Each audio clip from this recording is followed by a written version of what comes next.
just giving it another minute or two as people join, and then we'll get started. I'm really happy to see all of you.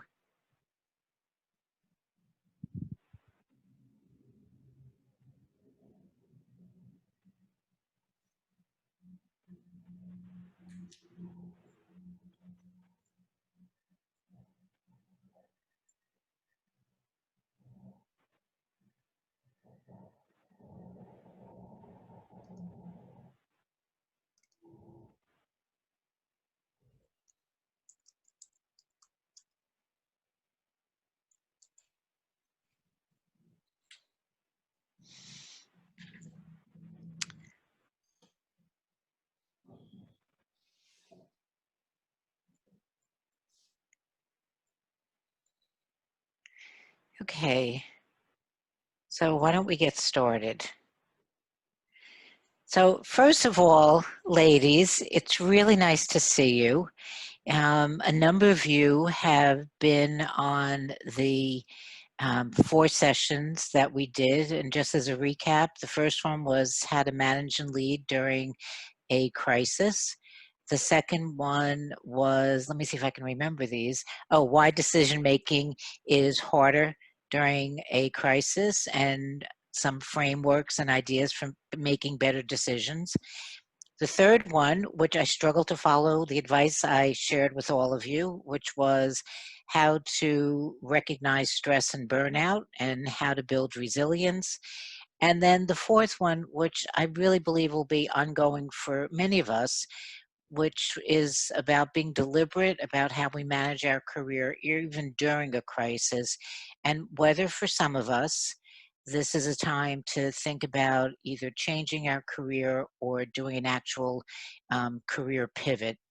So with that in mind, between session 1 and between sessions 2 and sessions 3, there was a study group where a number of you joined and got to meet new colleagues and discuss what you learned. We did that again after session 3 and 4. And this session today was set up so that I could answer your questions live. And we also got some questions through email, so I'll be addressing them. However, when I spoke to Anna, our infamous Anna, who's made all of this possible, as well as Mary Larkin, I said to them, first of all, I don't know that we'll get a lot of questions. And second of all, I'd like to do some bonus content. I'd like to think about something that we're dealing with now and that would be helpful to be prepared to deal with as we emerge from this pandemic. And I say that deliberately because for myself, and maybe for yourself too, I need the hope and the belief that we are going to be emerging from this pandemic, because I don't know about you, but this is really getting old. So with that in mind, I put together a session on how do you effectively manage virtual. And then as I was doing it, I realized that the research and the conversation is moving towards how do you manage hybrid teams. And so I want to share some of the research and the thinking around that. And so without further ado, I'm going to start sharing my screen.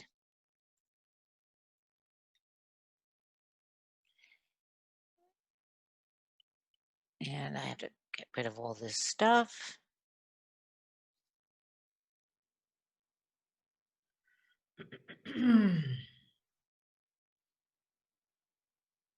Okay. And I always feel like I need to ask Nicole Peck if I've done this correctly and if you can see my full slides. You can unmute yourself. You did an excellent job. We are seeing your slides and we are not seeing your desktop. So Okay, well done. perfect, perfect. Okay. So here we go. Effectively managing virtual and hybrid teams.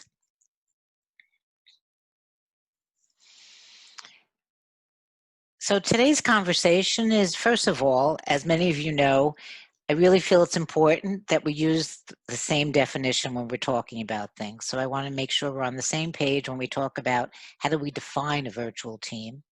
I want to then talk about what do we mean when we talk about hybrid work and why is that important? And then if productivity is the goal, and if you've heard me speak, you've heard me say that management is about getting shit done, right? So, as productivity is a goal, how do we actually get there? And how do we use the axis or the axes of time and place to enhance productivities? And then I want to share some real life examples of what some companies are actually doing as they move into this hybrid space, and then talk about a framework that you can actually apply to do that. Now, you don't need to take pictures of these slides or take copious notes unless you want to, because once this session is over, not only is this being recorded, but the slides will be available to you. So first of all, what are we talking about when we talk about a virtual team? And a virtual work group, right, or a virtual team, and this goes back a ways, is that you've got core members who basically interact through electronic means, through the use of technology. And they're also engaged in interdependent tasks. Now, for those of you who've been around, maybe not as long as me, but at least been working for the past 20 years or so, maybe a little bit more than that, this idea of flex time, as we know it, was actually started in 1970. And in fact, the term flex time was coined by a German management consultant. And the idea of flex time was getting work done in a period of time that could shift depending on your schedule and the schedule of the people with whom you had to work. The idea of working from home, though, although it seems like a new concept, is really something that we reemerged into, because if you really go back into the history of working, right, eons ago, artisans were home workers, right? Home bakers, artisans, etc., worked from home. And so the idea of us now working from home comes to us after the Industrial Revolution, because the Industrial Revolution pulled people into brick and mortar spaces, factories, and offices. In the 70s, you start to see people working from home. And to put this in context, it happens in the 1970s because of a couple of things. One is, believe it or not, based on environmental. I'm talking especially in the States. The Clean Air Act was enacted in 1970. The OPEC oil crisis and the energy embargo is 1973. And then in 1973, there's a book that's published that becomes a seminal book in the work from home space, which is called the Telecommuting Transportation Trade-off. There becomes a sense and a recognition as more people, in order to own homes, move further away from cities, that there's a great trade-off that we don't want to make, that some of us don't want to make anymore, between quality of work life and commuting 40, 50, 60 minutes to get to our workplace, the issues of environmental impact, and the stress of dealing with congestion and traffic, etc. And so this idea of working from home only starts to happen, in the States at least, in the 1970s. And it's the same time that this idea of flex time happens. So just to put that, as you all know, Angela loves context. However, the idea of flex time and working from home is now, during the pandemic, a very in the moment, situational occurrence. And as many of us know, some of our organizations, for roles for which senior leaders have said this can never be done from home, are being done from home. However, the literature and the research suggests that what we are moving to and where we will move after the pandemic is this idea of hybrid work. And hybrid work takes the two axes of place and time and then adds this idea of deliberation and intentionality, which we're going to talk about. So the place access is the traditional workplace, right? So the brick and mortar office, personal space, and other. Other we refer to as co-working spaces, satellite offices now that some organizations are setting up, um, and then, so traditional, personal, and other. The time axis is private time, which is defined as our personal time, chronological time, which is the time set in terms of office or team schedules, traditionally 9 to 5. Synchronous versus asynchronous time becomes a real factor in terms of how do we cooperate and coordinate work, right? So if it works for you to work early in the morning before you have to get the kids off to school, so you're up at 6 a.m. and working till 8 a.m. for 2 of your hours, how does that work if you're part of a team that has to collaborate on something? And then this idea of control of time, which is how much flexibility do we have in terms of where we plug in personal time, where we plug in work time. So as I said earlier, if productivity is a goal, what does that look like in terms of individuals?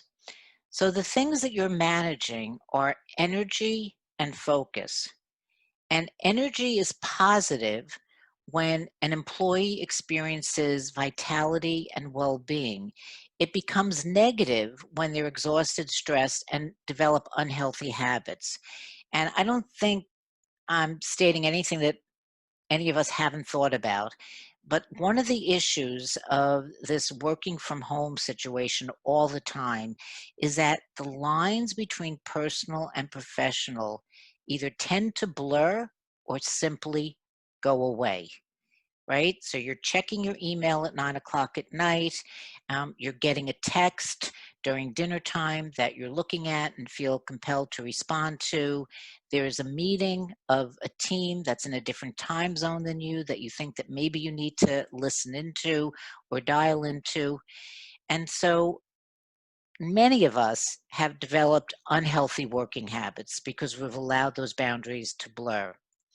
The other question, as we look at this hybrid workplace, is does the context allow us to concentrate, or is the context distracting?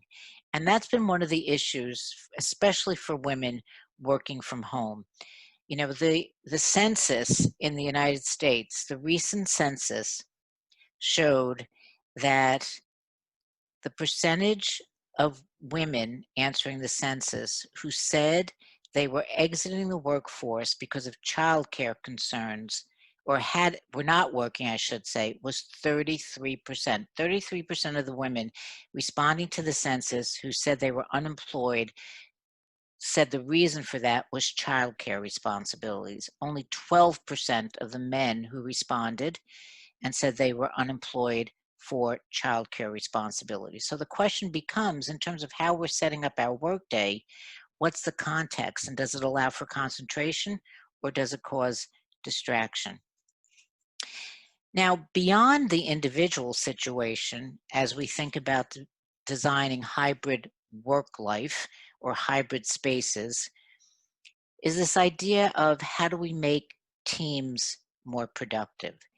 And teams need to do a couple of things. They need to coordinate and they need to cooperate. And coordination is enabled when there's alignment of the team, when there's a goal orientation, and when the way they organize their time together is efficient. Cooperation among team members is about actively sharing ideas, which in turn allows for innovation and, even before that, ideation. So as you think about this hybrid work life, right?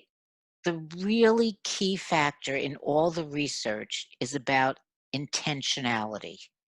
It's about not just allowing things to happen, but understanding and dealing with the trade-offs and understanding what are the crucial productivity drivers. So for example, if you're trying to drive cooperation, then you've got to create opportunities in both the virtual and the brick and mortar space to bring people together, right? Whether that's being deliberate about the synchronous time or also being deliberate about gathering people together physically when that's allowed to happen. So this is about working through our COVID continuation, right, and our inability for the most part to come together while we intentionally plan for the future. So if you're in a role where you're thinking about how do you design your space, you've got to design the space for cooperation and create offices that are what researchers are calling not only flexible, but hackable, right? So that they can be reconfigured for people depending on what they need. And so even with limited funds, even if you're a relatively small office or if you don't have a lot of money to invest in new infrastructure, some of what the companies are doing are taking personal space and giving them back to what we call cooperative space, encouraging teams to meet in the open whenever possible during that transition period, and to keep in mind that some of the things we've learned to do during COVID in terms of being out in nature, being in a park, not being in a confined space is not only good for creativity, but is also something that people have gotten used to.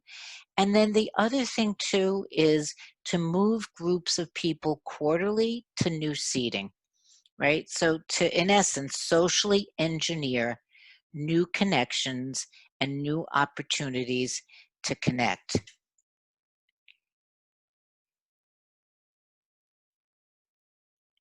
Now, there's two stories about working remotely and also working um, in deliberately creating times and places for people to come together.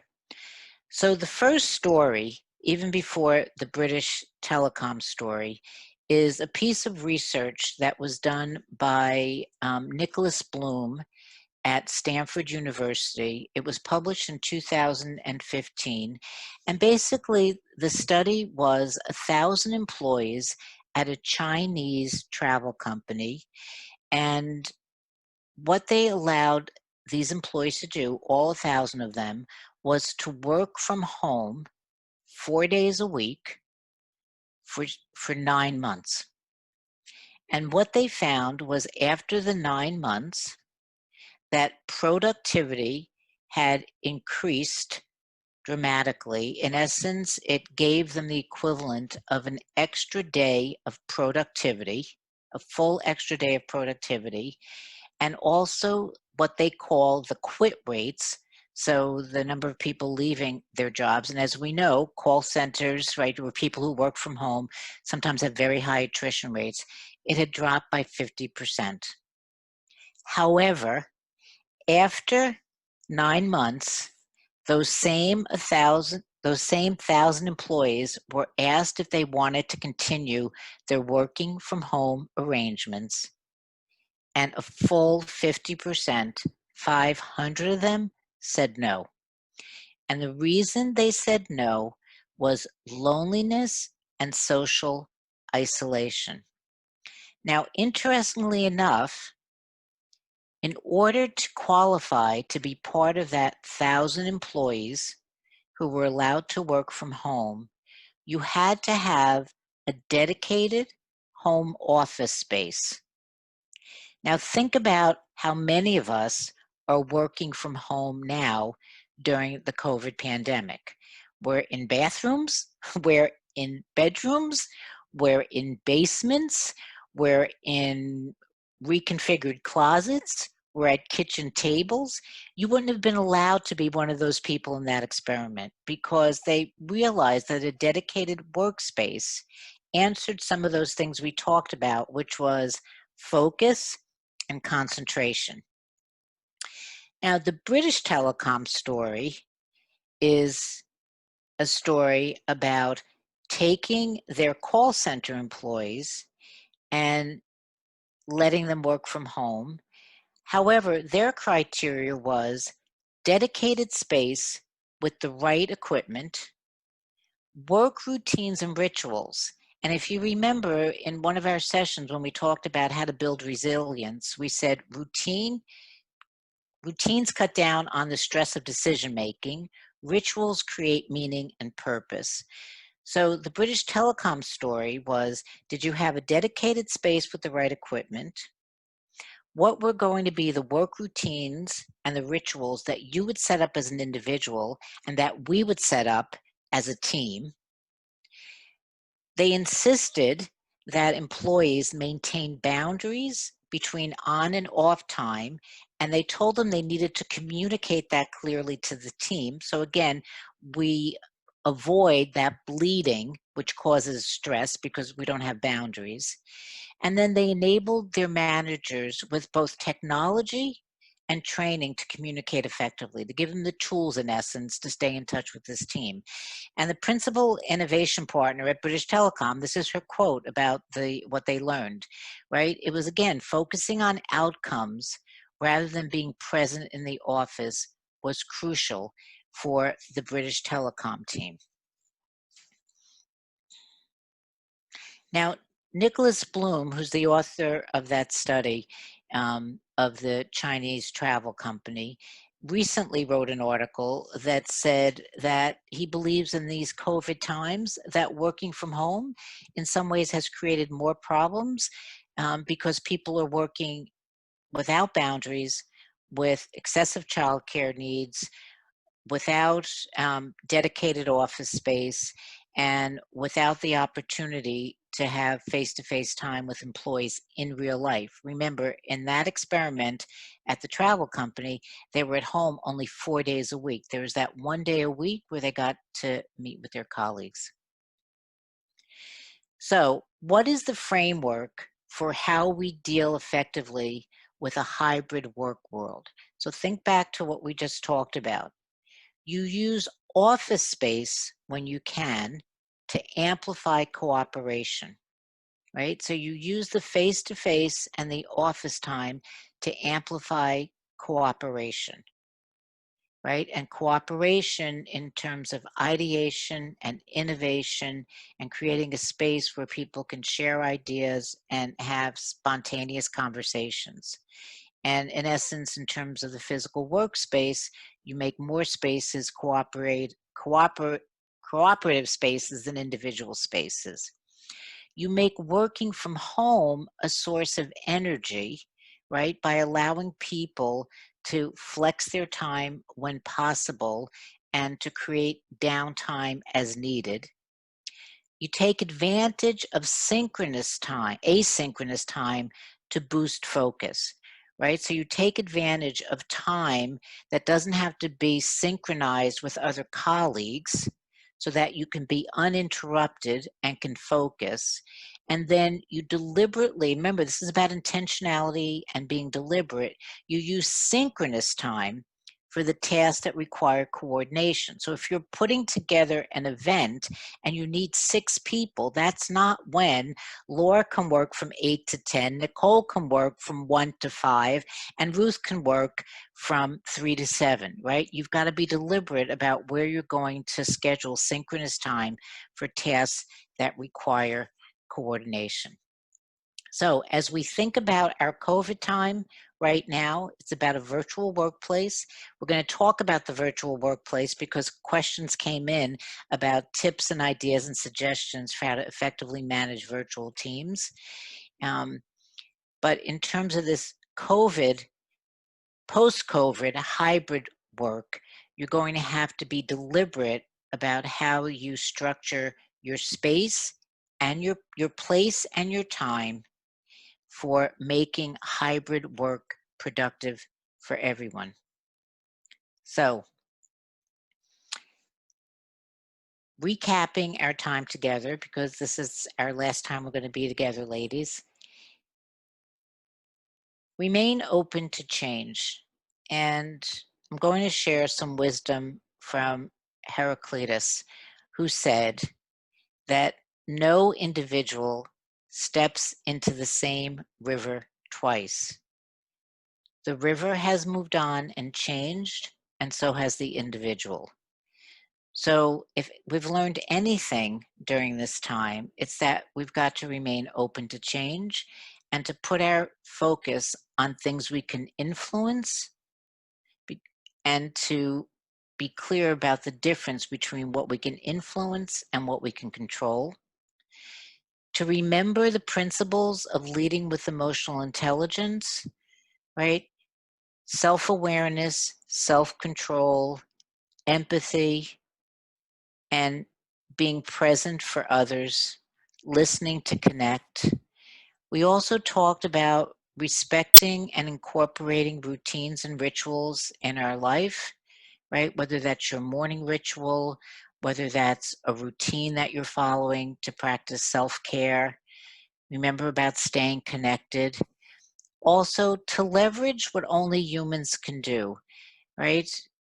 Sean, I keep wanting to say Sean Colvin, that's not his last name. It'll come to me. In his book, Humans Are Underrated, talks about not thinking about what robots will do, what artificial intelligence will do, right? How we'll be replaced by machine learning, etc.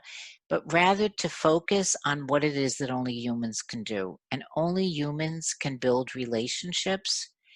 And so being more human is what will distinguish us as we become even more evolved leaders. And so remember that as you move back into this hybrid world. Remember about putting relationship before task and to lead with empathy.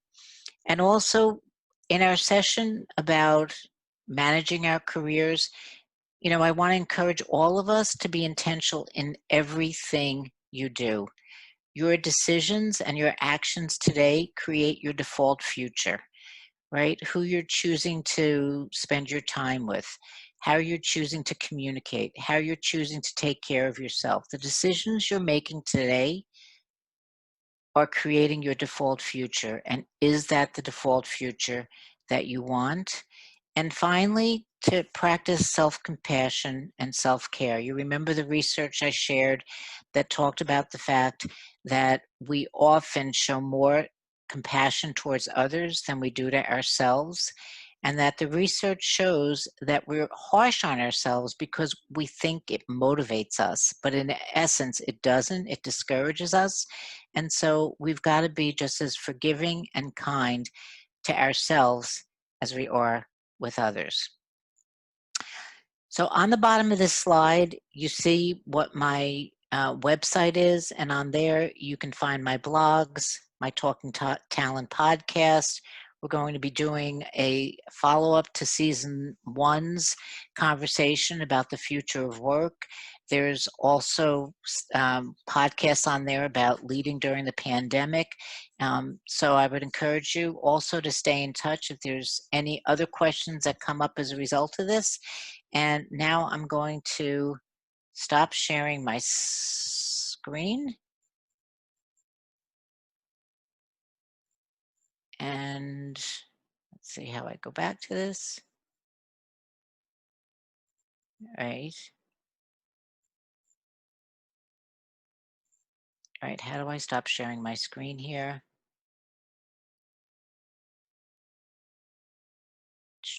Click back into Zoom and then hit stop share. I am back in Zoom. Hold on. Aha, stop share. I got it. Thanks, Nicole. Okay. Okay. So before I open it up to questions, I want to share some of the questions that came in already. So I printed them out. So one of the questions was, what are the top 3 suggestions, skills, and habits for a new leader leading a new team virtually.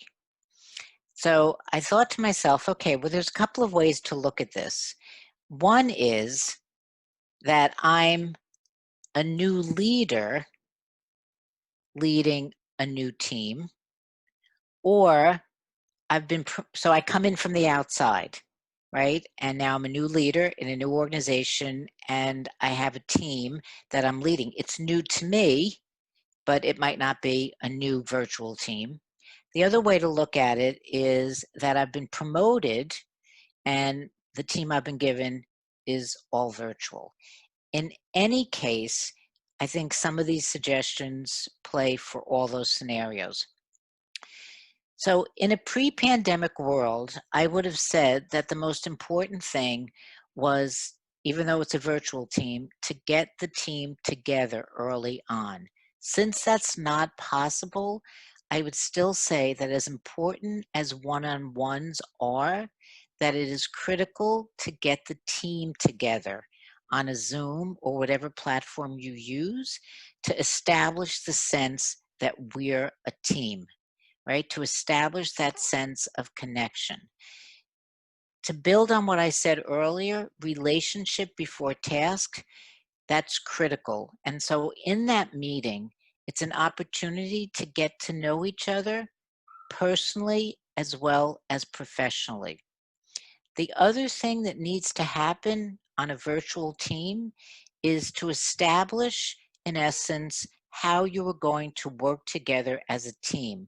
What are going to be the team norms around communication, and not only tasks and responsibilities, but processes, right? Because in an office, the opportunity to go up to somebody and to ask a question or to share something or to coordinate is much easier than having to set up a meeting, schedule a Zoom, pick up the phone. And so it's important when you're managing a new team virtually to be clear about what the rules of engagement are around processes, tasks, and communication. Face-to-face allows us to read contextual cues about confusion, about engagement or disengagement. And so it's going to be important as a leader of a virtual team that you also make the time for one-on-ones to check in on that team and to make sure that there's some rituals that you set up. Right. So it's really, remember what we just talked about, synchronous time, asynchronous time, people working different schedules, people with different childcare responsibilities, people where they have to meet with teams who are in other time zones. It's really helpful when you're managing virtual teams to create routines and rituals that people can depend on, whether that's a Monday morning check-in or a Friday mid-afternoon look back, something that is scheduled on a regular basis that creates a rhythm and an expectation for how the team will get together and will communicate. Angela, Yes. I have a question on that. So, in my world, and I guess Ellen and I have the same world, um, our business is the business of serving clients, and we currently really don't have our clients. So the continuity of, our directors meeting, for example, we've not done it. Instead, I've been talking to them, every day. We talk about, issues that are not our typical issues. Because in our directors meetings, we would be talking about events coming up, what's happening, what are the obstacles, where do we see, issues, to try and manage those things before they happen. That doesn't happen any longer because we don't have those clients in house. Mm-hmm. Are you suggesting that we, I have not done my directors meeting in months. I talk to them every day, one-on-one, but I haven't done them in months. I'm just curious to hear your thoughts on that, because we run in a different kind of world, right? I'll give you a counterpoint on that though first. We meet 3 times a week. My senior team, we meet Monday, Wednesday, and Friday. Regardless of whether we have things going on or not, because we've had to work on projects or whatever, and people need help, and they can, that's a good place for them to source help, or, you know, say what's going on and what, you know, that kind of thing. So we actually used to only meet every 3 weeks when we were in person, but as we've gone to this virtual, we meet 3 times a week if we can, and sometimes it gets, you know, one gets. Okay, that's interesting, because we would meet weekly.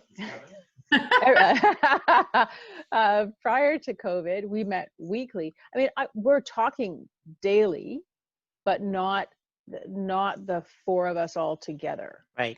Right. I mean, that's the thing. It's not that we're not speaking to each other. We're talking to each other all the time. Right. But not, you know, as a unit, there's you know, we have our emergency command center, so we have a call twice a week, and that's the broader group. So we are having that, but it's not our working meeting. So I would suggest that you do have a team meeting, right? Because right now, I'm going to use you and me as an example, Laura, right? So you and I talk. It's a great meeting. And let's say that Ellen's on your team, and then you and Ellen talk, right? And let's say Nicole's on your team. You and Nicole talk. And that's all fine. But when 4 of us get together and can build on and question and pull from each other, there's a different dynamic. The one-on-ones are still important. I think the team conversation, even if it only happens once every other week, is critical because, you know, no one ever brainstorms individually, right? We create in teams, right? We innovate in teams. We also get a sense of each other when we're together, and it's just also more inclusive. I still think it's important to do one-on-ones for some of the things that I might feel more comfortable just sharing with you, or that are much more single-threaded. I guess I would sort of step back and widen the aperture and say, if we have this team meeting, and I might ask the team, what would be the best use of our time? And in order to complete the sentence this way, right? It was really worth my time to get together with the team. What would we do on that call? What would we accomplish? What would be the experience we would be creating for each other? Sorry, great. Sorry, I'm muting Okay. myself. Thank you, Oh, that's Angela. okay. Thanks. All Thank right. you. So I'm going to get to the second question that was asked. And what ideas do you suggest to foster a multi-generation team building, considering different skill set levels, possibly amongst the same team? So, multi-generational teams, I think, are amazing. And the research actually shows that it's better to have multi-generational teams. They are actually more productive and they perform better, okay? Because it goes back to all the arguments for diversity of all kinds. So there's a couple of things that the research tells us that we need to do. And they're not only for multi-generational teams. I would say that they work, in some cases they are specifically about multi-generational teams. In other cases, they work for any team that you manage. If you're familiar with the years of research that Google did about what made the most successful teams at Google the most successful, it was that they created psychological safe space. Right? So you've got to create a safe space for open dialogue where people can express what they need, express what they know, express what they don't know, and not feel that they'll be named and shamed for not knowing that, right? So that goes both ways. It's not just older employees who don't understand new technologies. It's younger employees who don't have the level of experience or the sophistication of dealing with certain complex, you know, situations or problems. So it's about creating a safe space where people can engage in open dialogue. It's also about setting clear expectations, and that goes for any team that you manage. The other thing is to be flexible, right? Regardless of what generation you were born into, whether you're a boomer, a Gen X, a millennial, a Gen Z, right? We all have different expectations as to what we want from work, and we all have different professional and personal needs. We can't assume that just because, you're a Gen X, that every Gen X is exactly like you.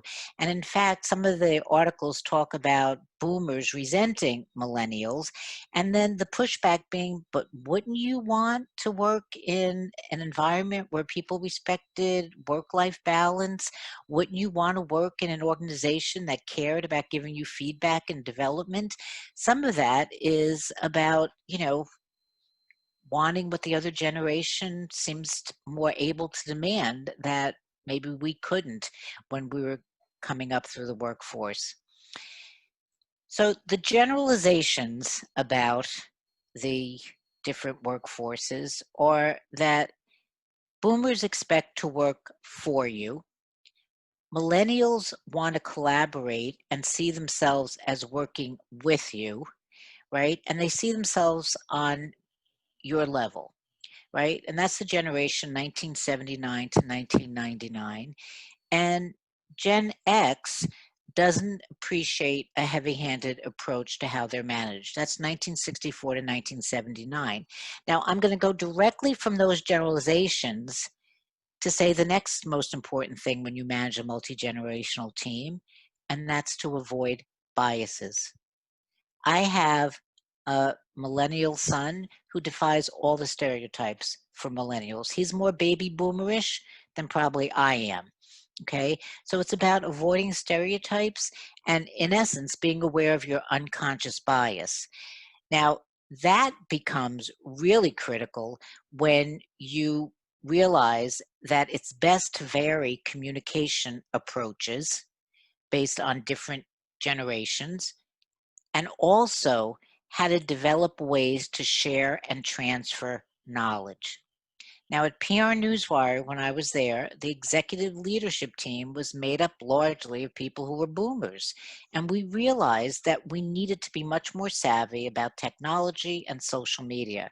So we started a program of reverse mentoring, where younger people in the organization mentored us on some of the tools and techniques of social media. That was about remaining open to learning, and also about realizing that it was a safe space to admit that, okay, I wasn't raised with an iPhone in my hand. I wasn't raised, with the World Wide Web. And so I needed some help. And the people who could help me were people who were born and raised that way. In addition, when you're looking at your team, the other thing that helps is emphasize experience and value experience. That is a very inclusive way to manage people, because in essence, when you value experience, it means that you value all experience.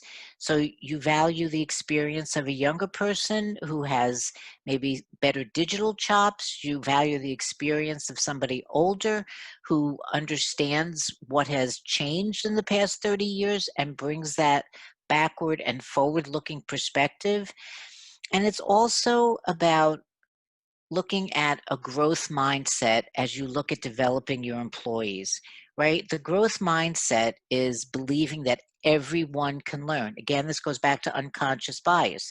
Just because somebody's older, it's not true that an old dog can't learn new tricks, right? So to get rid of that bias about what older people can learn or what young people can't learn or be exposed to, and then, in essence, to look at development in a positive light, which is by asking, how can we leverage your experience, your skills, right? The context in which how you grew up, where you grew up, and in the ecosystem in which you grew up. How can we leverage that? And then what is it that you need to learn, right? And that works no matter if you're 55 or 25 or 45. Right? What is it that you need? How can we leverage what you know?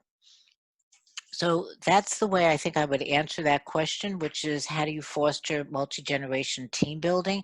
And again, just to emphasize that the research shows that it's really important to pair, if you have a team of only only two people, to pair two different generations, right? The research shows much more productivity, much more creativity. And so in essence, as we look at team development to develop diversity, not only in terms of women and men and race, but also intergenerational diversity. Any questions about anything? Remember, we had 4 sessions together before today. What other questions do you have? Don't be shy. I have a question. Go ahead, Ellen.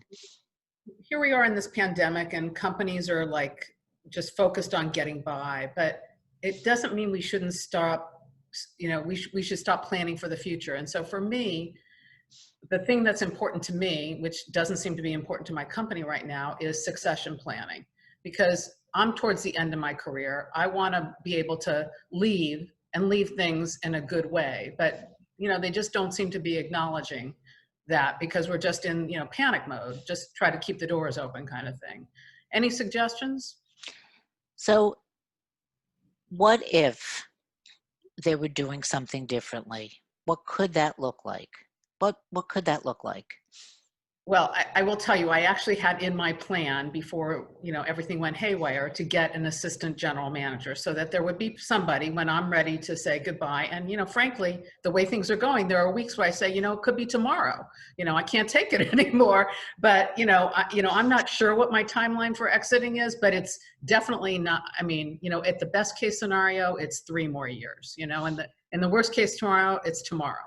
But, so I would have liked to have had that in place, but now, there's budget considerations, et cetera, that are not gonna, hiring freezes, et cetera. So Okay. I don't know, I just wonder if there's any sort of creative ideas that anybody had to.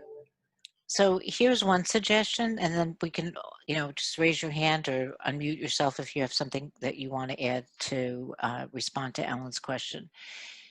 So I'm going to go a little off track to come back on track. Okay. A couple of years ago, I was at a conference. They shared what I thought was fascinating research about women and women's challenges delegating work. Okay. And they found that one of the things that helped women feel more comfortable delegating was if it could be framed in a way that was not about taking things off your plate, right? Because women feel they need to do everything. Many women do, myself included.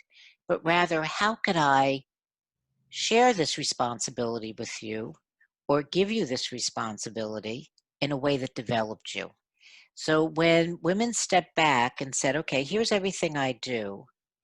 If Dana is going to be my replacement maybe 2 years from now, what is it that she needs to do? Or if Dana wants my job someday in the future, what is it that she's going to need to have done, have had exposure to, have had experience doing in order to step into a role like this?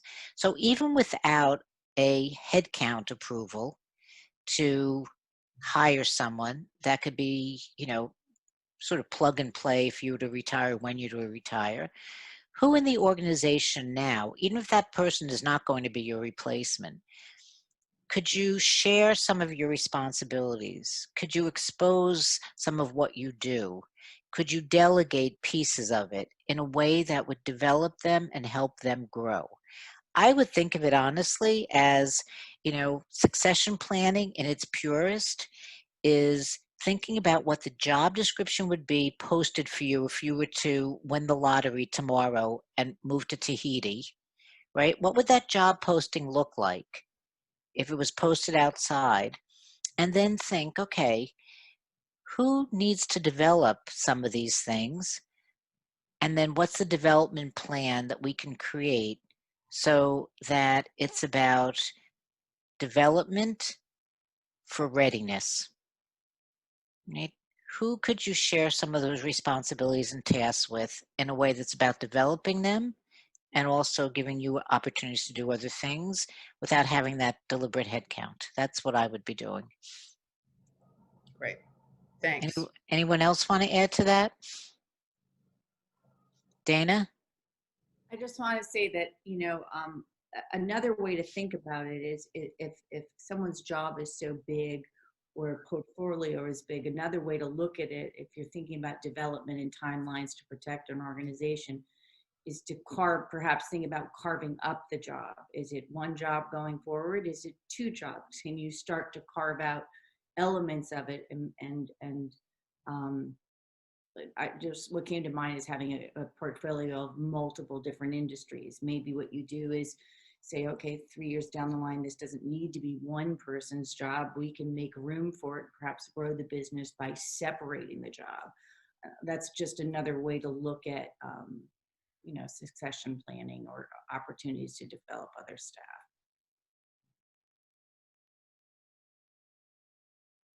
Oops, I'm muted. Anyone else have any questions? I can't see all of you, so if you have a question, unmute yourself. I have another one, if nobody else. Okay. All right, Ellen. Have at it, Ellen. I think that, and you made a comment about women being empathetic leaders. Unfortunately, most of us report to men, for the most part, I would think. How do we get them to be more empathetic? Do we have another hour together? So I will say that there are some men I find who are very empathic leaders. And however, there are men who are empathic leaders. Women score higher on the standard test for empathy, right? We know that research backs that up. However, I think helping men or helping anyone be more empathetic is about owning where you are in a conversation, right? Now, without stereotyping too badly, many men fall into a tell, sell, and yell syndrome, okay? Or many men like to fix problems, right? So, speaking very personally, if I say something to my husband, he responds immediately with a solution, what I should do, how I should do it, etc., right? And I think what's helped me and what's helped me in my professional life is not being defensive and saying, I appreciate that, right? And I don't like to use the word but, and what I need is for you to hear the feeling behind this. I'm feeling frustrated. I'm feeling overwhelmed. I'm feeling confused, right? And that's what I'm dealing with. I just need you to listen, right? I just want you to understand those feelings so that as we problem solve together, you're aware of where I am, right? It's also sometimes, and I've had this situation on a senior level, on a senior team where I was the only woman, where I literally had to bring the human piece back into the conversation, right? They were thinking about eliminating a program. And I basically said, right, because I always try and avoid making people defensive, because once people get defensive, they have an amygdala hijack, they shut down, they can't access their cognitive brain, their executive function. And what I said to them was, I understand that that's what you want to do. And that might make financial sense. And I'm inviting you to think about the people to whom this will apply. I don't think anyone in this room has made $35,000 a year or $40,000 a year in a very long time. And the people for whom this will impact, on whom this will impact, are people who don't have the same options as you, and for whom this money that you're taking away towards the end of the year, they've probably already spent on a vacation to Disneyland or on Christmas presents or Hanukkah presents for their kids. And so I would just ask you to step back for a minute and think about the human piece of this. Because remember, we talked about, I think in one of our sessions, that managing is about managing people is about the technical side. It's about the processes, right? It's about the programs and procedures. Leading is about the human side, right? And leadership, I believe, is about empathy. And that's always remembering that any decision you're making, even if it's about programs and processes and policies, impacts a human at the end of that. And that's, I think, how you help people become more empathic leaders. Good suggestions. Okay. Ladies, I can't believe it. We are almost at the end of our time. And so I want to say sincerely that it has been my pleasure, my joy, my honor to have spent the sessions that I was able to spend with all of you. If you've missed any of the sessions, they are on the SISO website. They've been recorded. The PowerPoints are there if you want to listen along and use the PowerPoints. And also there were resources that I shared after the last study group. You know how to contact me, all of you do. And if there's any questions you have or any way that I can help any of you, please feel free to do so. I hope that you and your families remain healthy, safe, and sane until we get out of this. And I mean this sincerely. I can't wait to see each and every one of you in real life. I warn you, you could get hugged intentionally. And for those in the States, I wish you a happy Thanksgiving and happy holidays through the end of the year. Thank you so much, all of you. Have a great rest of the week. Thank you. And just thank you to SISO too. This was just Yes. fabulous, fabulous program, and really much appreciated. And as Deborah said in the chat earlier, it was like one of the high points of this crazy time that we're in. So really appreciate it. Well, thank you. Thank you. And yes, thank you to SISO also. Take care, ladies. Be well.